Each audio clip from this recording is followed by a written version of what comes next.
আমাদের ছাত্রদল যুবদল এবং স্বেচ্ছাসেবক দলের আহ্বানে ইফতার, সেই ইফতার শুধু আমাদের অঙ্গ সংগঠনের কয়েকজনের মধ্যে সীমাবদ্ধ থাকবে এটা আমরা চিন্তা করে নেব।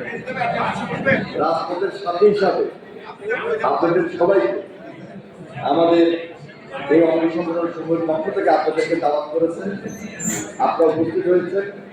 আপনাদেরকে যেভাবে আমি ধন্যবাদ জানাই এবং অভিনন্দন জানাই, একইভাবে আমাদের অঙ্গ সংগঠন সমূহের নেতৃবৃন্দ, যুবদল,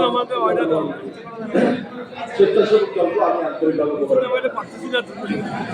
পাশাপাশি আজকে আমাদের এই মঞ্চে উপস্থিত রয়েছেন আমাদের অত্যন্ত শ্রদ্ধাভাজন প্রিয় শিক্ষক, জাতীয় স্থায়ী কমিটির সম্মানিত সদস্য ডক্টর খন্দকার মোশাররফ হোসেন স্যার আমাদের মাঝে উপস্থিত রয়েছেন। আমাদের জাতীয়তাবাদী ছাত্র দলের একসময় যিনি আমাদেরকে নেতৃত্ব দিয়েছেন, ছাত্র দলের সভাপতি হিসেবে দায়িত্ব পালন করেছেন, আন্দোলন সংগ্রামে তিনি গুরুত্বপূর্ণ ভূমিকা পালন করেছেন। অ্যাডভোকেট প্রতিনিধি আমাদের মধ্যে উপস্থিত রয়েছেন আমাদের জাতীয়তাবাদী দলের সম্পাদক, জাতীয়তাবাদী ছাত্র দলের একসময় দায়িত্বশীল সাবেক ছাত্র নেতা রফিকুল ইসলাম বকুল উপস্থিত রয়েছেন। আজকে যুবদলের সভাপতি সাধারণ সম্পাদক, স্বেচ্ছাসেবক দলের সভাপতি সাধারণ সম্পাদক এবং ছাত্র দলের সভাপতি সাধারণ সম্পাদক উপস্থিত রয়েছে। সবার পক্ষ থেকে আজকে এই আমন্ত্রণ, এই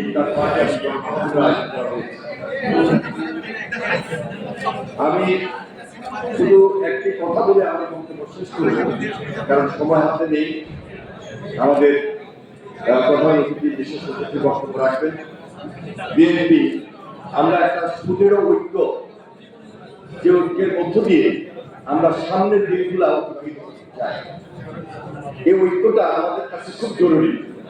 কারণ বিগত সময়ে যারা এই দেশে ফ্যাসিবাদ তৈরি করেছে, ফ্যাসিবাদী শাসন এবং কর্তৃত্ববাদী শাসকের অবস্থানে ছিল, তাদের ষড়যন্ত্র কিন্তু শেষ হয়নি। এই ষড়যন্ত্রকে মোকাবেলা করতে হলে আমাদের মধ্যে এবং রাজপথে আপনার সঙ্গে আমরা যখন যে আন্দোলন করেছি, সবাই মিলেই এই সুদৃঢ় ঐক্যের উপর আমাদের জোর দিতে হবে। সুতরাং আমরা খুব সজাগ থাকবো, আমরা খুব সতর্ক থাকবো। বাংলাদেশে একটা সুন্দর বাংলাদেশ গড়ার জন্য এই সতর্কতা জরুরি, যেমনিভাবে ঐক্যটা আরো বেশি জরুরি। সুতরাং সেই ঐক্যটা হবে সুদৃঢ় ঐক্যের উপর ভিত্তি করে ইস্পাত কঠিন দৃঢ় ঐক্য। আপনাদের সবাইকে সংগ্রামী সালাম, অভিনন্দন জানিয়ে আমি আমার বক্তব্য শেষ করছি। খোদা হাফেজ।